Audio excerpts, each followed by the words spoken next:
अगर अभी मेयर चुन ली जाती तो उनका कार्यकाल खत्म हो जाता और वो सिर्फ रहता 1 अप्रैल तक। तो साफ तौर पर बहुत ज्यादा सवाल खड़े हो जाता है कि आखिर मेयर का चुनाव तो पूरी तरह से फंस गया है। अब कैसे दिल्ली को उसका मेयर मिल पाएगा। नमस्कार, मैं हूं राम किंकर सिंह। एमसीडी की राम कहानी को लेकर के खास तौर पर आपका स्वागत है।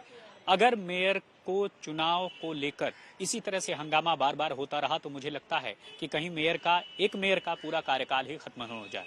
ऐसा इसलिए मैं कह रहा हूं क्योंकि आप सभी को पता है कि हमेशा दिल्ली नगर निगम का जो टेन्योर है वो शुरू होता है फाइनेंशियल ईयर से, यानी 1 अप्रैल 2023 से नया सत्र शुरू होगा। ऐसे में मेयर का कार्यकाल, अगर अभी मेयर चुन ली जाती तो उनका कार्यकाल खत्म हो जाता और वो सिर्फ रहता 1 अप्रैल तक, और 1 अप्रैल से नए मेयर का चुनाव की पूरी प्रक्रिया शुरू हो जाती। तो साफ तौर पर मुझे तो लगता है कि जिस तरह से एक हंगामा होता रहा वह एक मेयर का कार्यकाल ही खत्म कर देगा। अब आप देखिए, 6 जनवरी को हुआ, उसके बाद से दूसरी डेट 14 जनवरी को मिली, माफ कीजिएगा, वो 24 जनवरी को मिली। 24 जनवरी के बाद जो अगली डेट है वो 6 फरवरी को मिली। अब देखना है कि 6 फरवरी के बाद अगली डेट कौन सी मिलती है। लेकिन इतना जरूर है, जब पहले से ही कह दिया है आम आदमी पार्टी ने कि वो सुप्रीम कोर्ट का रुख करेगी, तो साफ तौर पर बहुत ज्यादा सवाल खड़े हो जाता है कि आखिर मेयर का चुनाव तो पूरी तरह से फंस गया है। अब कैसे दिल्ली को उसका मेयर मिल पाएगा।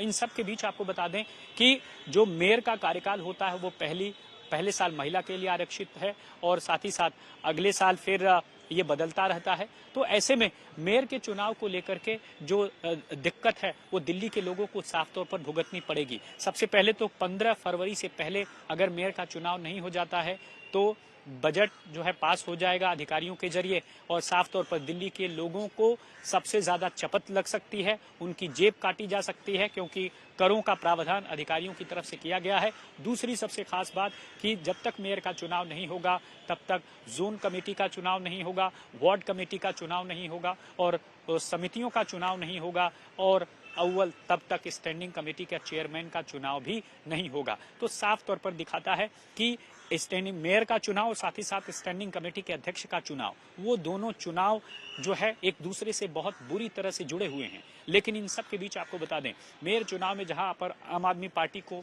बहुमत है, वहीं पर स्टैंडिंग कमेटी के चुनाव के लिए आम आदमी पार्टी और बीजेपी को भी बहुमत है।